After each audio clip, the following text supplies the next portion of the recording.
Lepo pozdravljeni. Danes bomo spregovorili o kulturni dediščini Istre, ki se je znašla nekje, da ne rečem, na prepihu med Dunajem in Benetkami. Spregovorila bom namreč z avtorjem knjige Med Benetkami in Dunajem, kulturna dediščina kot predmet nacionalnega prestiža in istrske identitete, ki jo je letos izdala založba Anales. Eden od dveh avtorjev knjige je zgodovinski raziskovalec Salvator Žitko. Lepo pozdravljeni. Lep pozdrav. Torej, govorite o kulturni dediščini kot predmetu nacionalnega prestiža in istrske identitete. Pa sem se takoj vprašala, za kakšen nacionalni prestiž tukaj gre, glede na to, da je istrska identiteta precej nadnacionalna. Tako bi človek sodil dejansko, vendar sem tudi sam, ko sem začel pripravljati to temo, ugotovil pravzaprav, da je tukaj veliko teženj po tako imenovanem nacionalnem prestižu. To se pravi, da je neka entiteta, ki se je videla, čutila kot pomembnejša, ki je imela seveda tudi politično, gospodarsko moč oziroma kulturno prevlado nad tem prostorom v preteklosti. Torej je tudi umetnostno tvornost oziroma premično kulturno dediščino gre v glavnem seveda za dragocene umetnine, ki so se takrat hranile deloma na primer že v koprskem muzeju, tedanjem mestnem muzeju za zgodovino in umetnost, ki je nastal že v letih pred Prvo svetovno vojno, potem v palači Belgarmoni, tako je pa dobil prostore dejansko v času med obema vojnama. Večina umetnin so pa hranile cerkve oziroma na primer v Kopru koprska stolnica, zlasti pa seveda je po svojem bogastvu umetnin izstopal samostan oziroma cerkev Svete Ane. V Piranu, kajti tema dvema mestoma posvečam največ pozornosti, pa ravno tako župna cerkev Svetega Jurija, nekatere manjše piranske cerkvice, ki so posejane, kot vemo, po mestnem jedru, in pa frančiškanski samostan, torej zelo bogat, ki je imel svojo pinakoteko. Tako da dejansko, rekel, je ta tvornost, umetnostna tvornost, rekel, predmet moje raziskave, oziroma se pač pokaže zlasti v času med obema vojnama, da je ta dediščina predstavljala za takratni italijanski živelj, ki je na nek način seveda ves čas skušal tudi skozi to umetnostno tvornost dokazovati italijanski značaj tega prostora.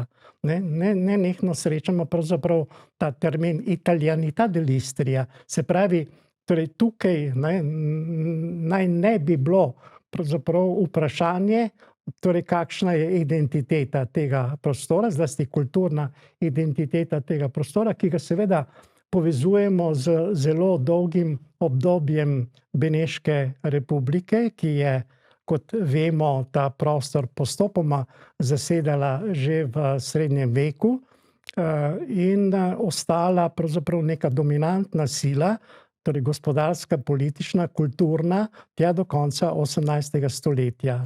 Ko, bi rekel, politično oblast nad tem prostorom nasledi, torej po kratkem francoskem obdobju, cesarska Avstrija, torej nekje od Dunajskega kongresa 1814-15 pa tja do konca Prve svetovne vojne. To se pravi, da ti dve politični sili vtisneta zelo prepoznavni pečat bodisi na urbano podobo obalnih mest, tako v Kopru kot Piranu, manj morda v Izoli, ampak prav gotovo seveda pa imata zaradi tega, ker se takrat vendarle že začne počasi vzpostavljati tudi zakonodaja na področju varovanja kulturne dediščine, seveda imata na nek način regulirata odnos torej državnih oblasti do dediščine, tako premične kot seveda nepremične. Tukaj moramo seveda upoštevati zlasti naslednje, da je ta obmejni prostor v bistvu v zadnjih 200 letih, 200 letih zamenjal veliko gospodarjev, se pravi, da je pripadal po propadu Beneške republike ob koncu 18. stoletja, kot rečeno, cesarski Avstriji do konca Prve svetovne vojne. Po njenem propadu je ta prostor zasedla kraljevina Italija, torej uradno 1920. leta v skladu z Rapalsko pogodbo in obdržala ta prostor pravzaprav do konca Druge svetovne vojne oziroma nekje do kapitulacije Italije 8. septembra 1943.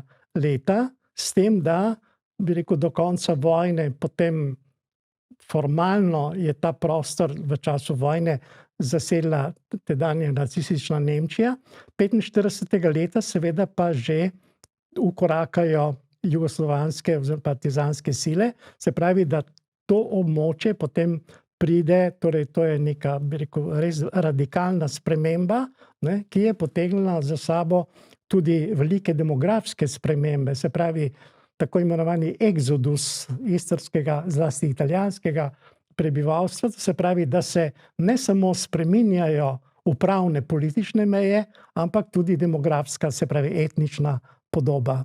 Vse to, jasno, je nujno moralo tudi vplivati na usodo torej umetnin oziroma zlasti premične dediščine, ki je bila, kot rečeno, shranjena v glavnem v Kopru v muzeju, takratnem mestnem muzeju, kjer pa takrat deluje tudi mestna knjižnica z dragocenimi, na primer, knjižnimi raritetami in pa takratni mestni arhiv, stari koprski arhiv.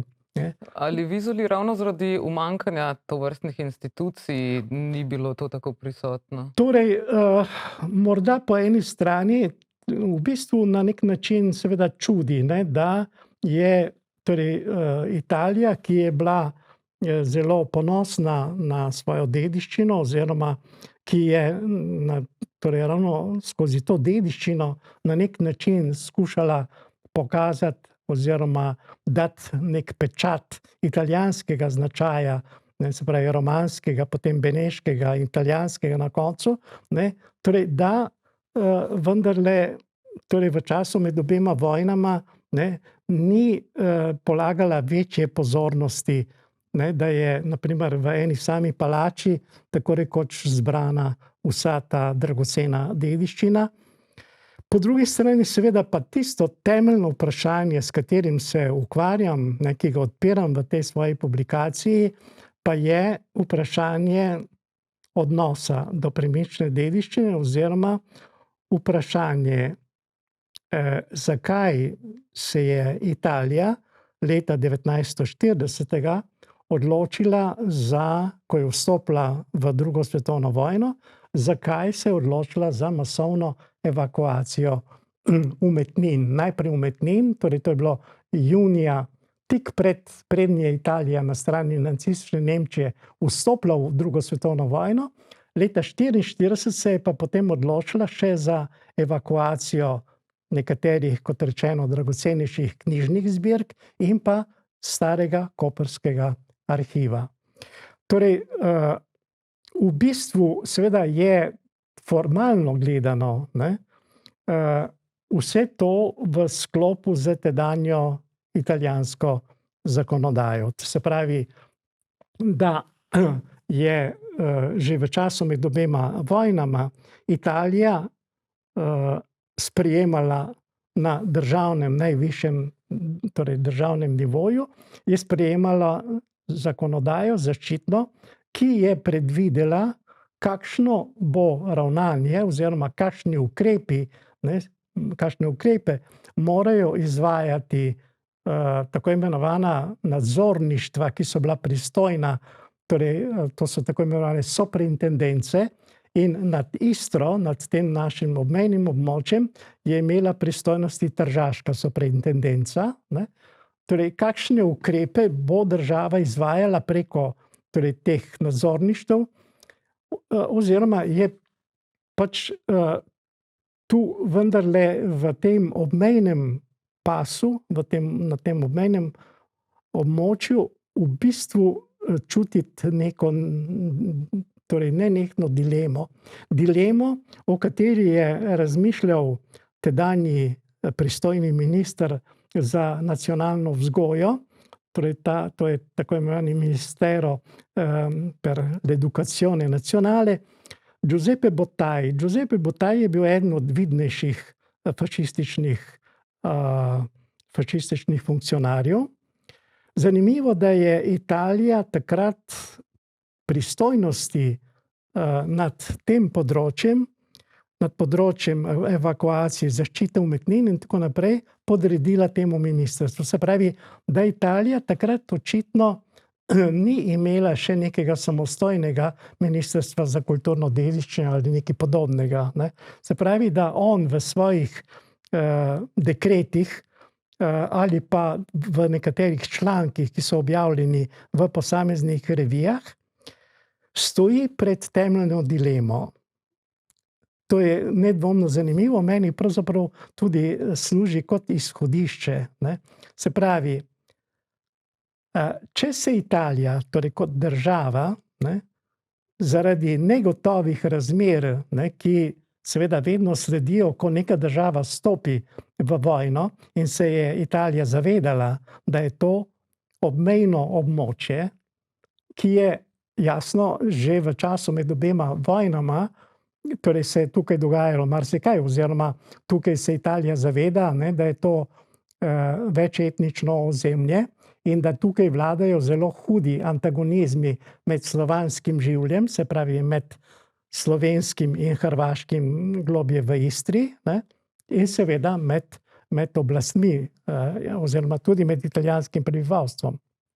Se pravi, da zaradi fašistične politike, zaradi vsega, kar se je dogajalo, zaradi tega, ker seveda je tendenca italijanskega fašističnega režima, da spremeni, ne, ali pa bi rekel v celoti, torej ta značaj, ne, mešanega območja, se pravi etnično mešanega območja s slovenskim, hrvaškim jezikom, kulturo, ne, v celoti ukine, odpravi, ne, z represivnimi ukrepi in da verjetno, ne, zato tudi usoda teh umetnin ni sigurna. To se pravi, ne, tukaj češ Italija zdaj vstopa v vojno,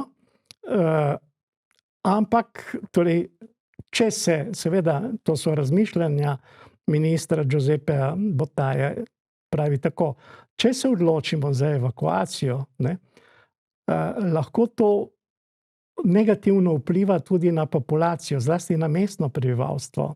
To se pravi, da na nek način se vnaša določen defetizem.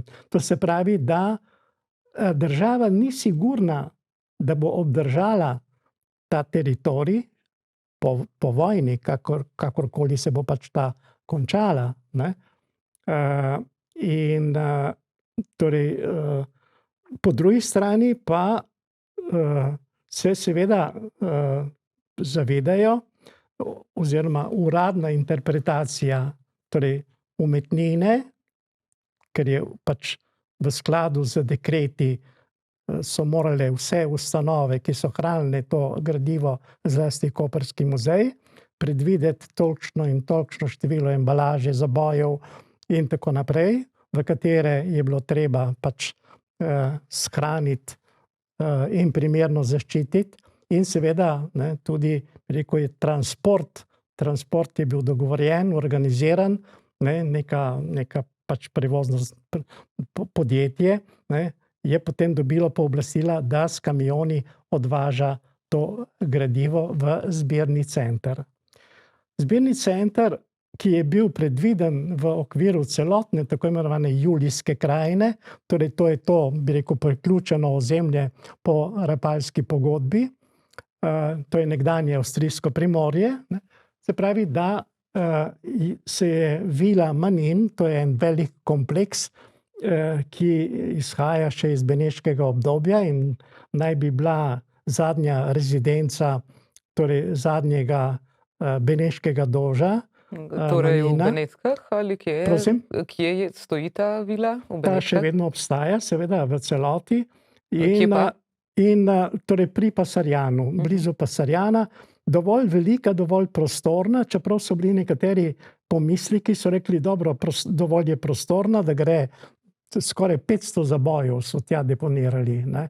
Se pravi, to je ogromno količina, ne, in v bistvu so še ohranjeni, bi rekel, so ohranjene fotografije. No, tukaj na primer tukaj je ena, pred leti je bila ena zelo zanimiva razstava, mislim, da 2002. Torej je bila zelo zanimiva razstava, ki so ji dali naslov Guerra all'arte, torej zelo, bi rekel, tako udaren naslov. Torej Guerra all'arte 1940-1945, se pravi čas druge svetovne vojne. No, in podnaslov je pa I beni culturali del Friuli Venezia Giulia tra protezione e distruzione. To se pravi, da dediščina, se pravi kulturna dediščina Furlanije Julijske krajine med zaščito in uničenjem. Zdaj pa se je zgodilo to Torej, uničenje. no, tukaj seveda se postavlja potem vprašanje, no, moram reči, da je na srečo res ohranjena zelo bogata fotodokumentacija, ki jo hrani ravno tržaška superintendenca in so lahko na podlagi tega pripravili izjemno bogato, zelo zanimivo razstavo in tudi okroglo mizo. Torej izdali 2 kataloga, jaz sem si to razstavo ogledal, moram reči, z velikim zanimanjem in tudi podrobno prebral, zelo pazljivo prebral celotno, torej oba. In jasno, bi rekel, tukaj je videti, ne, da je bil to nedvomno izjemno pomemben podvig.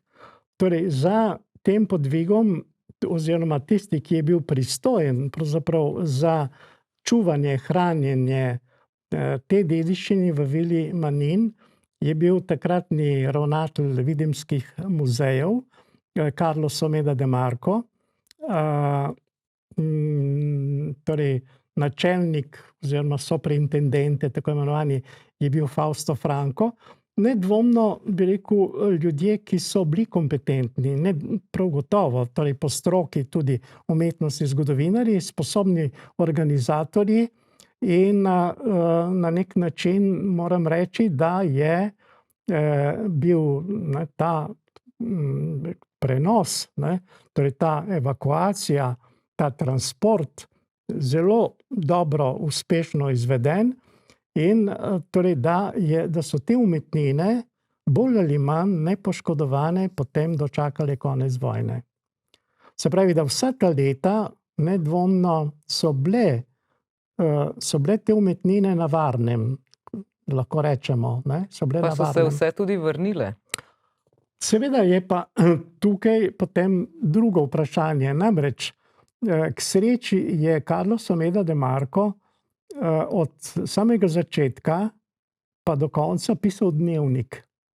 Pisal je dnevnik in ta dnevnik je pred parimi leti izšel v veliki meri po zaslugi, torej nekdanje konzervatorke Piranskega zavoda za spolniško varstvo, dr. Sonje Hojer, s katero sva pa midva že pred leti sodelovala in sicer takrat sva skupaj pripravila torej ta, rekel, trojezični katalog, torej v Italiji zadržane umetnine iz Kopra, Izole in Pirana, kjer smo, torej leta 2005 je izšel ta katalog kot odgovor pravzaprav na veliko italijansko razstavo v muzeju Revoltella v Trstu, kjer so prvikrat pravzaprav ta dela, ki so bila v povojnem času, kot rečeno, torej dočakala so osvoboditev leta 1945. Ker Italija očitno, ne, ki je seveda v tem času izgubila večji del nekdanje Julijske krajine. Ne. In je potem v bistvu ravno ta novi moment, ne, pravzaprav prišel kot naročen, da je ta nova realnost, se pravi, v bistvu soseščina neke nove države, ki je nastala onstran nekdanje, torej Rapalske meje. Zdaj seveda ta meja ni bila več aktualna, ne. To je bila v bistvu že na nek način se je na novo postavljala, kot vemo, v letih 45 pa do 47 do Pariške mirovne pogodbe, pa potem do Londonskega memoranduma. Ne, vemo, da je ta meja, ne, diplomatska borba za meje, ne, trajala 14 let in je potem dokončno, bi rekel, ta Rapalska meja tudi uradno padla in seveda se tukaj med Jugoslavijo in med Italijo se vzpostavi nova politična meja, ne. Ampak Italiji seveda je prišlo kot naročeno dejstvo, da je to gradivo, ne, in to je treba priznati, ne, ki je bilo prenešeno pravzaprav iz nekdanjega italijanskega teritorija, ne, se pravi, da, ne, Julijska krajina je bila italijanska pokrajina, se pravi, da tukaj je treba pač vendarle, ne, priznati dejstvo, da tu ne gre za neko odtujitev, ne gre za evakuacijo, ki je predvidena bila v državni zakonodaji, se pravi, ko nastopi vojna, ko nastopijo neki novi nepredvidene razmere, ne, se pravi, ko je dediščina lahko tudi ogrožena, ne, se pravi, da je treba potem to dediščino na nek način zavarovati. Italija, kot rečeno, se je odločila za formiranje, zlasti v severnem delu Italije, tako imenovanih zbirnih centrov, ne. Vila Manin je bila samo eden od večjih zbirnih centrov, torej ki je zajela to obmejno pokrajino, ne. Območje Treviza in drugih krajev severne Italije, tukaj moramo računati na to, ne, da je v tem severnem delu Italije veliko, ne, starih mest, zelo bogatih, z tradicijo, veliko tradicijo, ker so tudi seveda že delovale različne muzejske ustanove, galerije, torej pinakoteke, knjižnice, arhivi in tako naprej, na primer Padova, Vicenza, Cremona, Brescia, Bergamo in tako dalje. To se pravi, da dejansko, ne, je Italija, ko se je znašla v vojni leta 1940, pač je morala res razmišljati o tem, v kaj se pravzaprav spušča, čeprav je vprašanje, če se je fašistični režim zavedal, ne, te avanture, ki si jo je privoščil pač njihov duče in katere posledice je potem Italija 45. leta seveda tudi krepko občutila, ne. Tako da, bi rekel, je tukaj, ne, ta okvir. Jaz sem moral pač v tem svojem delu dati nek časovni okvir in izluščiti tisto tematiko, tisto problematiko, ne, ki je zame ključna. To se pravi, zakaj, od kod opredelitve italijanskega političnega vrha oziroma samega ministra Giuseppe Bottaja, ne, se pravi, da se končno odločijo za evakuacijo. Se pravi, ne bomo zaščitili umetnin ali pa na licu mesta, ampak se bomo odločili za evakuacijo. Torej, in v bistvu se pravi, da je to na nek način res, ne, pomenilo rešitev, ne, rešitev za tiste najdragocenejše segmente te dediščine, ki je zapustila ta obmejni prostor. In seveda po letu 45, ne, nov moment, zdaj v soseščini smo dobili neko drugo državo, ne, sovražno seveda državo, ne, in seveda ni tukaj nobene možnosti, ne glede na to, da je Italija, ki je kapitulirala leta, torej 43. 8. septembra, ne, da je Italija s Pariško mirovno pogodbo leta 47, ne, bila primorana, to so posebne klavzule, določbe Pariške mirovne pogodbe, da vrne tisto gradivo, ki ga je iz tega obmejnega območja odpeljala oziroma evakuirala iz bilo kakšnih razlogov. Seveda, ta pogajanja, ki so se na nek način formalno začela torej s Pariško mirovno pogodbo leta 1947, so se potem zlasti seveda nadaljevala po letu 1954, torej ko se je bolj ali manj, bi rekel, končalo to negotovo obdobje diplomatskih pogovorov o mejah, se pravi, vemo, da je seveda Italija na nek način takrat tudi začela oziroma je morala pokazati neko pripravljenost, da se o teh odprtih vprašanjih pogaja s sosednjo Jugoslavijo. No, in tu bi rekel, tudi v tem mojem delu v bistvu sledim temu obdobju prvemu povojnemu obdobju, se pravi prvim seznamom, ki nastajajo v okviru seveda ustanov, ki izgubijo italijanski značaj, se pravi, da na primer v knjižnico, muzej, arhiv in tako naprej pridejo slovenski kadri, slovenski strokovnjaki, ki začnejo pripravljati v okviru, bi rekel, celotne države, začnejo pripravljati sezname, torej tistega gradiva, tako imenovanega restitucijskega gradiva, za katerega seveda se bi uradno pogajala jugoslovanska stran, jugoslovanska diplomacija, se pravi, da torej se pričakuje, da se v skladu z Pariško mirovno pogodbo, torej ti predmeti oziroma ta dediščina tudi začnejo počasi vračati nazaj. So se vrnili v celoti? Torej, tako, jaz potem bi rekel, tu na nek način prekinjam ta moj, bi rekel, zgodovinski diskurs. Se pravi, jaz sem moral z neko distanco, se pravi, kot zgodovinar, najprej to starejše obdobje, jasno, po neki določeni metodologiji, na podlagi seveda številne literature, virov in tako naprej, ki sem jih našel deloma pri nas. Moram reči, da sem bil presenečen, začuden, ko sem tudi na italijanski strani naletel na ogromno literature. Moram reči, da tudi njihovi strokovnjaki, starejši in mlajši, pravzaprav veliko ukvarjajo s temi vprašanji. In to ne gre samo za posamezne članke ali pa razprave in tako naprej, ampak za cele doktorske disertacije po par sto strani.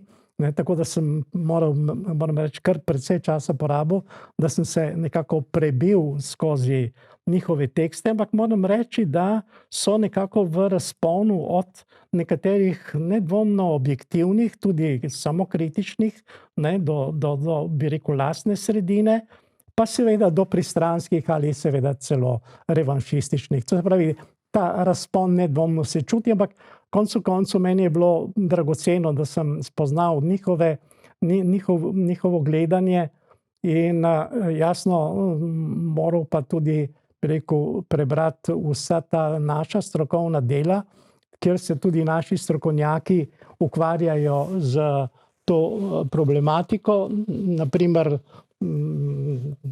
od nekaterih vidnejših umetnostnih zgodovinarjev, kot je bil Tomaž Brejc, ki je napisal zelo dragoceno delo o slikarstvu v Istri od 15. do 18. stoletja. Se pravi, da na nek način sem, bi rekel, lahko sledil obema stranema in v tem svojem delu res sledil tako imenovani odisejadi nekaterih umetnin. Namreč, kaj sem zasledil? Zasledil sem pravzaprav, kako nekatere umetnine začnejo zapuščati ta naš obmejni teritorij že v začetku 19. stoletja. Se pravi, že v času, ko je Avstrija zasedla, cesarska Avstrija zasedla, in seveda se kažejo tudi apetiti in želje po tem, da nekatere dragocenejše umetnine usodno je bilo morda tudi to, da je v času te kratke francoske vladavine zlasti v letih 1806 do 9 bilo ukinjenih vrsta samostanov, bratovščin in tako naprej. Zlasti samostani, nekateri tudi v Piranu, v Kopru, so bili izjemno bogati, so imeli zelo veliko dragocenih umetnin, knjižnih zbirk in tako naprej. Tako da je kar nekaj teh umetnin potem končalo in romalo na Dunaj. Se pravi, da so tam, torej tam kakšne ali Cesarsko galerijo ali kakorkoli, torej da so krasili tam kakšne zbirke in je dejansko tukaj treba potem to obdobje je bilo treba zelo sistematično obdelati. Se pravi, katere umetnine so zapuščale ta teritorij tekom 19. stoletja. Mislim, da Pa sem so prišel vse te umetnine, ki tako, so ja, šle v jaz sem Italijo in v tako, ja, Avstrijo, jaz so sem se vrnile. zasledil, jaz sem zasledil dejansko bolj ali manj vse tiste pomembnejše, kje so bile, kje je bilo njihovo nahajališče, torej kje so bile in kdo jih je restavriral in tako naprej. No in tako da na primer sledim zlasti tem pomembnejšim delom, na primer Vittorija Carpaccia, ki je bil eden najuglednejših beneških renesančnih slikarjev, ki je, kot vemo, v Kopru in Piranu zapustil svoja zelo dragocena dela. No in tako da bi rekel, da se tukaj, bi rekel, spuščam tudi na ikonografsko področje, se pravi, da skušam na nek način pokazati, v čem je dragocenost teh del, ali pa unikatnost, ali pa zakaj je tolikšna pozornost, zakaj je veljala tolikšna pozornost, tako avstrijskih oblasti kot kasneje italijanskih oblasti. No in tako da praktično skozi 19. stoletje se potem ustavim, nek prvi pomemben mejnik zame je bila Prva svetovna vojna. Prva svetovna vojna, ki je sicer, kot vemo, bila bolj ali manj na srečo omejena na Soško fronto, kjer pa je bilo veliko uničenja, ker je bila, bi rekel, že takratna moč takratnega topništva, artilerije tako velika, torej da so ali z ene ali z druge strani in seveda tudi takratnega letalstva, vemo, tista dvokrilna letala, človek si ne bi mislil, ampak da so lahko povzročila takšno škodo, se pravi, da so avstrijska po eni strani na primer bombardirala Raveno, Benetke, italijanski kaproni so pač bombardirali naše kraje, leteli do Pulja, do Kotorja in ne vem kam še vse. Vemo, da je D'Annunzio ob koncu vojne prišel celo na Dunaj, do Dunaja, s tistimi letali, kar je neverjeten podvig. To se pravi, da dejansko se vidi ta uničujoča moč orožja. Danes gledamo po televiziji grozljivko, kaj se dogaja. Ampak seveda neprimerljivo z tistim časom, ampak že v tistem času, že Prva svetovna vojna je pokazala strahotne posledice.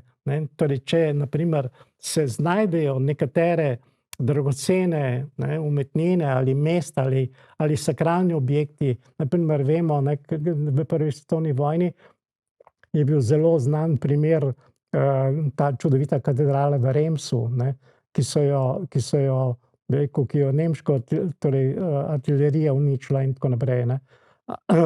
In ravno tako seveda na tem našem območju, torej ko z ene in druge strani se potem po Prvi svetovni vojni, torej po razpadu Avstro-Ogrske, torej ko potekajo pogajanja v okviru Saint-Germainske pogodbe v letu 1919-20 na Dunaju, torej kako je Italija, ki seveda je bila v Prvi svetovni vojni, kot vemo, na strani zmagovalnih sil, kako se je Italija potem znala zelo suvereno in bi rekel vehementno postaviti proti avstrijski strani in kako so poslali svojo delegacijo na Dunaj in pregledovali torej vse mogoče ustanove in zbirke in galerije in tako naprej.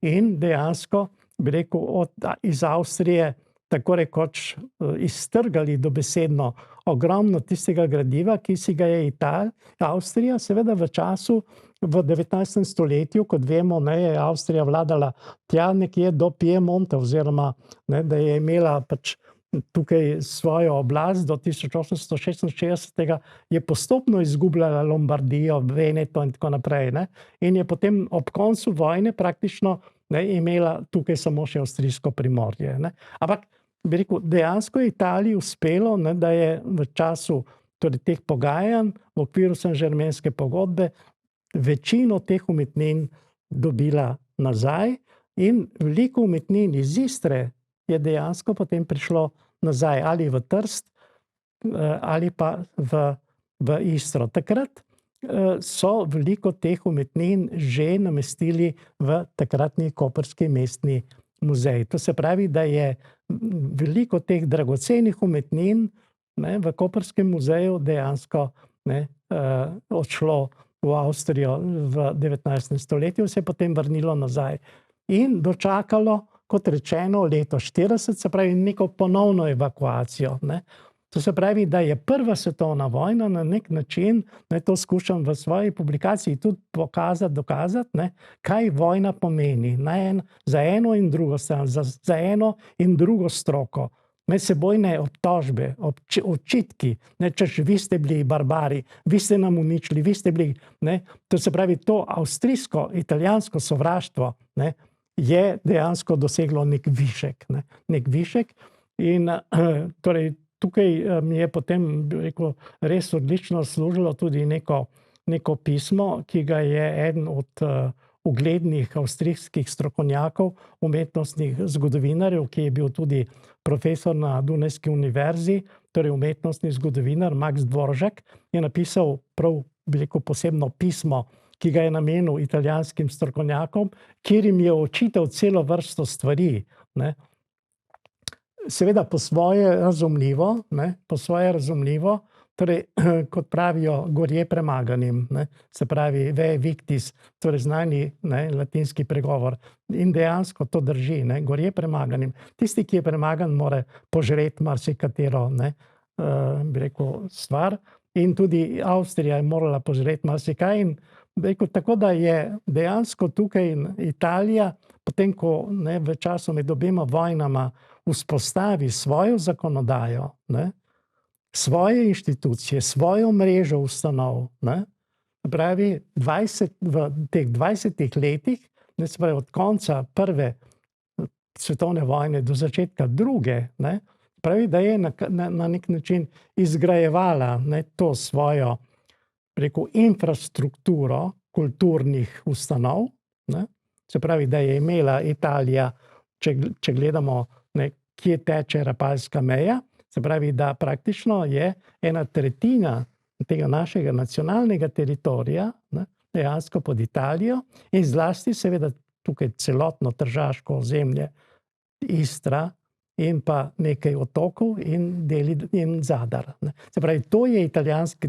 teritorij, kjer Italija na tem območju seveda vzpostavlja potem svojo zakonodajo. Ne. Zakonodajo, se pravi svojo mrežo, kot rečeno, teh nadzorništev oziroma superintendenc in tako naprej, vodi svojo politiko, ampak se leta 40 znajde sama v situaciji, ko izbruhne druga svetovna vojna. Seveda, jaz sem tukaj moram reči, vendarle si natočiti sebi in drugim, sebi morda bolj drugim kot sebi, čistega vina.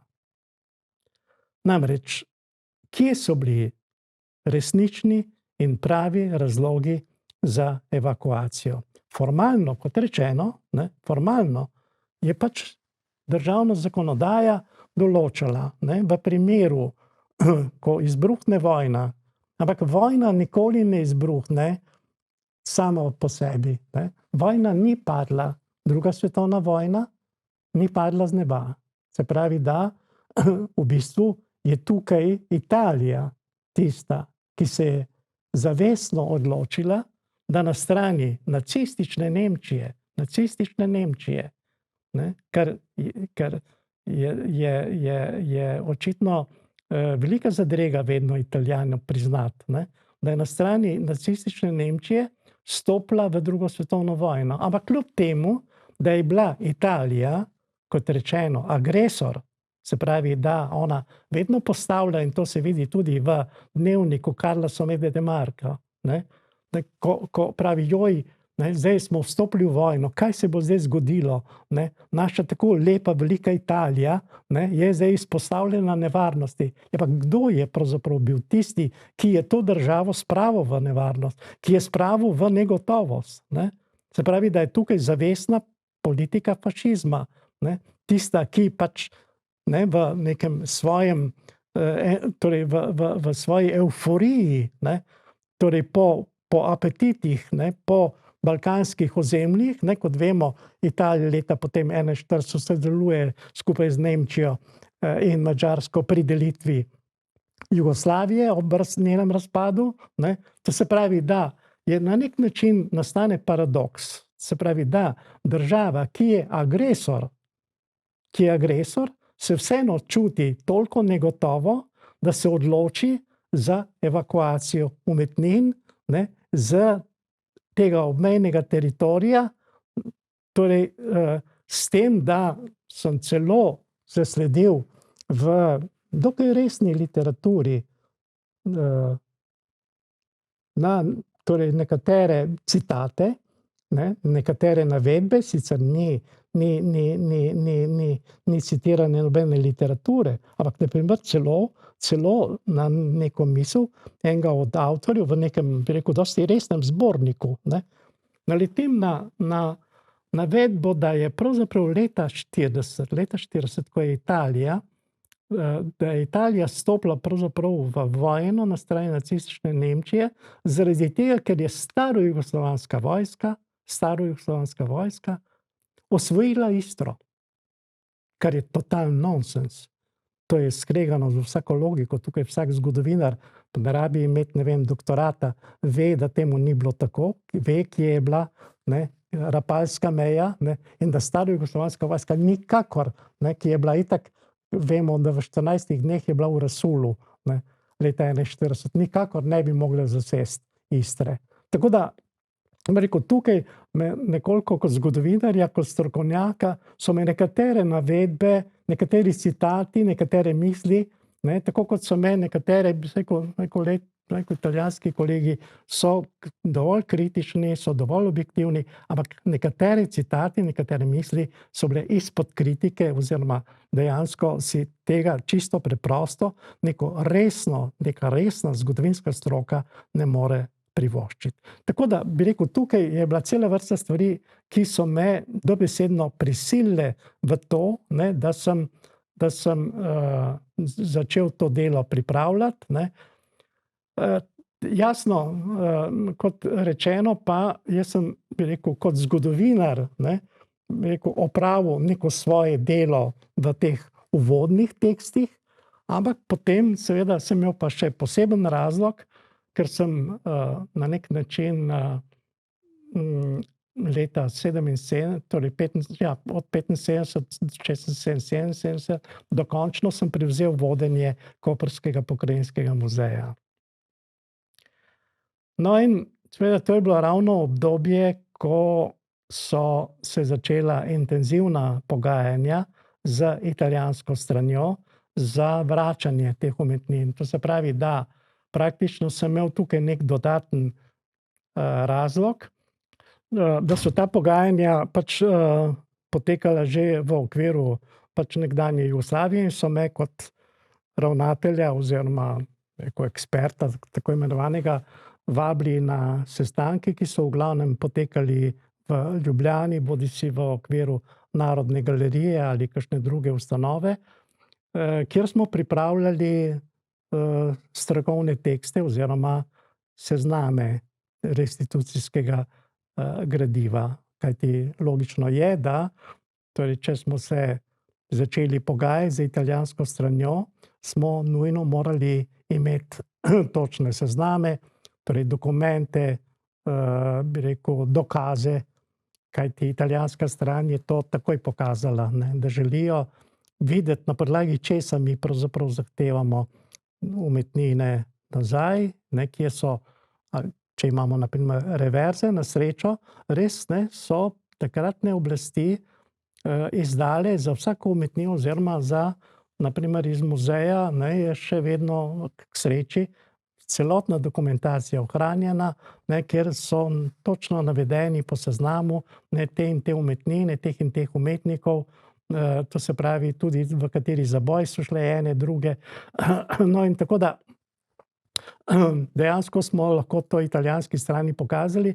No, in zame je bilo, moram reči, najdragocenejše, rekel potem to zadnje zasedanje, ki je še potekalo v okviru nekdanje jugoslovanske države, ki je potekalo na Brionih.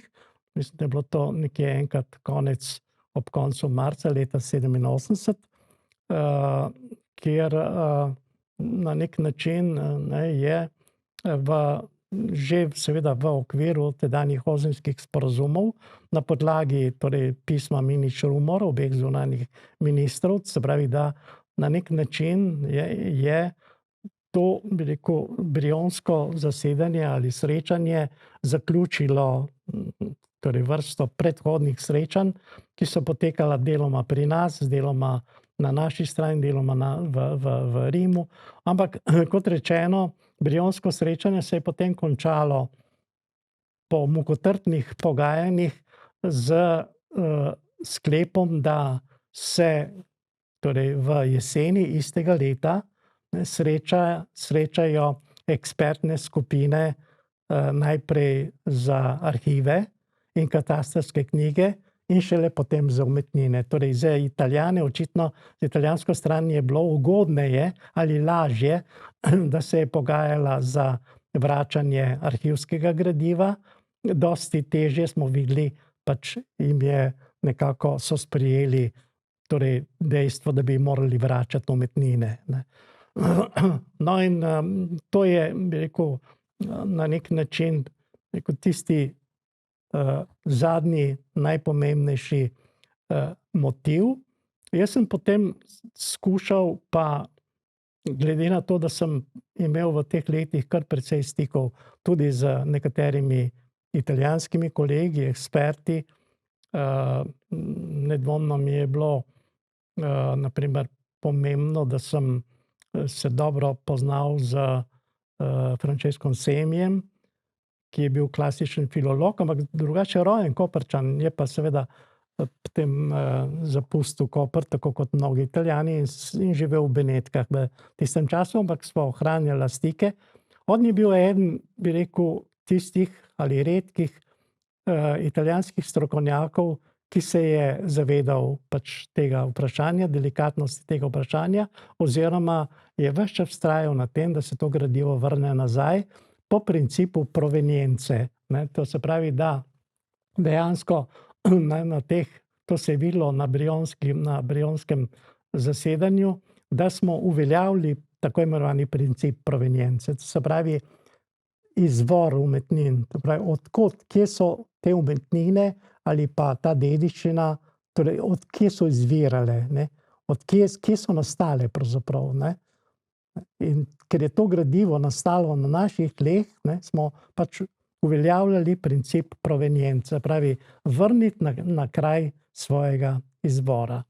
No, torej, to, kar je na nek način potem zaključilo to moje dolgoletno delo na tem področju, seveda z neko novo izkušnjo, in ki jo pač v veliki meri tudi uporabim na samem začetku tega svojega dela, pa bi rekel, so bili moji stiki z Vittorijem Sgarbijem. Z Vittorijem Sgarbijem, ki je bil takrat podsekretar v italijanskem ministrstvu za kulturno dediščino in ki se je v veliki meri kot velik, torej umetnostni zgodovinar, kot velik poznavalec, velik strokovnjak, zlasti za italijansko renesančno umetnost, zlasti seveda za Carpaccia, osebno angažiral in na nek način sprevidel, da postaja situacija na nek način absurdna tudi za italijansko stran, kajti ne le iz tujine, ampak tudi iz vrst italijanske stroke so prihajali nekateri namigi oziroma vprašanja in kritike, da naj vendarle Italija se neha sprenevedati, skrivati in naj reši to vprašanje na nek dostojen način. Se pravi, da so te umetnine kakorkoli desetletja bile deponirane v kletnih prostorih Beneške palače v Rimu in torej da že zaradi potrebe oziroma stroke kot take umetnostno-zgodovinske, naj ta dela, kajti ta dela seveda, če toliko desetletij so v zabojih zaprta, zlasti umetnine, to prav gotovo vpliva na njihovo kvaliteto, in tako da oziroma torej začnejo čisto preprosto propadati. No, in tako da je sredi maja leta 2002, jaz sem bil takrat še v muzeju, sem še vodil Koprski muzej, torej se je odločil, da bo sklical tiskovno konferenco na sedežu rimske superintendence, oziroma to je bila superintendenca per Roma e Lazio, kot se je uradno imenovala, kjer je imel sedež tudi on, s tem, da je Vittorio Sgarbi, to sem tudi nekje napisal, in seveda o tem tako rekoč se malo govori, oziroma nihče ne ve, zdaj jaz tudi ne čutim potrebe, da bi o tem ne vem kaj govoril, ampak vendarle, jaz sem bil verjetno edini Slovenec, do katerega je Sgarbi našel pot, oziroma je bil zainteresiran, da z mano govori, oziroma da obišče Koprski muzej. On je leto dni pred to konferenco pravzaprav prišel do mene, oziroma očitno je dobil informacijo, najprej je obiskal Rovinjski center za zgodovinske raziskave, s katerim sem jaz cela leta torej sodeloval in tako naprej, in verjetno so mu seveda posredovali tudi mojo telefonsko številko in me je bil toliko neučakan, da me je poklical celo, jaz sem takrat živel že v Portorožu, in me je poklical torej ob 11. zvečer, torej tako je zelo vljudno prosil, je rekel, če lahko jaz pridem do Kopra, da bi se on zelo rad ogledal Koprski muzej. Jaz sem mu pač potem tudi vljudno odgovoril. Sem rekel, signor onorevole quest'ora, rekel je un po' tardi, torej skratka, sem mu dal vedeti, da pa ne bom jaz tako kar pritekel v Koper, da se bomo midva v polnoči sprehajala po Koprskem muzeju, ampak je prišel torej 3 tedne kasneje, in to je prišel pa neko nedeljo popoldne, torej ko so muzeji zaprti. Torej sem imel občutek, da on nikakor ni želel, da bi kdorkoli izvedel. On je hotel inkognito pravzaprav govoriti z mano, si ogledati naš muzej, tako da sva se dejansko potem dobila v Koprskem muzeju in se dobro uro pogovarjala. Sem mu pokazal prostore, ker očitno ga je njega... Se upravičujem, ker naj bo ura kmalu prignala v koncu oddaje, me samo zanima, kaj se je potem na konferenci zgodilo. Potem je pač na nek način sem jaz videl, čutil, videl sem, da je res ekspert, strokovnjak, in je leto kasneje, kot rečeno, sklical tiskovno konferenco s kolegom umetnostnim zgodovinarjem, sva prišla tudi v Rim, takoj naj jo je spoznal, takoj bi rekel, je vedel, kdo sva. No, in tako da smo bili domenjeni, da morda dobimo tudi takrat barvne diapozitive od teh umetnin, ampak dejansko to, kar je bilo pomembno, da smo takrat prvikrat tudi videli te umetnine, ki so jih res potegnili iz kletnih zabojev, iz kletnih prostorov na plano, torej na tej veliki verandi Palače Venecije, kjer je bila potem tiskovna konferenca, torej da smo takrat videli sicer nerestaurirana dela. Ampak s tem na nek način je bil tisti korak narejen, torej v bistvu je on dejansko, in to razlaga potem v svojem članku, Torej, pravi, v bistvu sem moral dokazati, ne, sem bil v težki situaciji, ampak jaz sem moral na nek način doseči to, ne, to enigmo prebiti in ta dela predstaviti širši javnosti, torej opravičiti tudi to svoje dejanje, kot bi rekel, dejanje strokovnjaka, pravi, da je vendarle, ne, v tem času bilo že nedopustno, da se ta dela skrivajo nekje v nekih kletnih prostorih, ampak seveda ni pa pozabil dodati, ne, po drugi strani sem pa želel tudi utemeljiti, zakaj pa bodo ta dela, ki smo jih predstavili javnosti, ostala na italijanskih tleh in zakaj se ne bodo vrnila nazaj na torej sosednji slovenski teritorij, ne. Zakaj več pa predlagam, da bralci kar sami posežejo po Tako, knjigi. to je, bi rekel, to je tisti ključni, uvodni moj, bi rekel, za razmislek, ne, na katerem potem jaz razvijam naprej te svoje misli, tako da mene nedvomno veseli, da sem imel priložnost, da sem, torej za razliko seveda od tega dela, ker sva sodelovala s Sonjo Hojar, torej v tem najnovejšem delu k sodelovanju pritegnil pa kolegico doktor Brigito Madar, ki je sicer avstrijskega rodu, živi deloma v Trstu, deloma na Dunaju, ki je arheologinja in predvsem zelo dobra poznavalka dediščine iz tega zadnjega avstrijskega obdobja, ki je pa seveda dala večji poudarek oziroma na nek način prvikrat tudi predstavlja problematiko arheološke kulturne dediščine, ki je bila doslej zanemarjena. To se pravi, da praktično je zdaj to najnovejše delo, v tem, torej najnovejše delo je napisano, seveda njen prispevek je napisan v nemščini, tako da v bodoče imamo v načrtu vsekakor, da morda tudi moj tekst, ki je napisan v slovenskem jeziku, prevedemo v italijanski jezik, njen tekst v slovenski in morda izdamo še posebno publikacijo, s katerim bi seveda tudi s to problematiko stopili v širši evropski prostor, morda izdamo neko posebno angleško edicijo. O tem pa še mogoče v prihodnosti, vsekakor pa vas vabim, da nadaljevanje in za katera dela je sploh šlo, preverite sami v prav tej knjigi Med Benetkami in Dunajem, kulturna dediščina kot predmet nacionalnega prestiža in istrske identitete. Precej sveže delo, ki vam ga priporočam v branje. Do prihodnjič, lepo se imejte.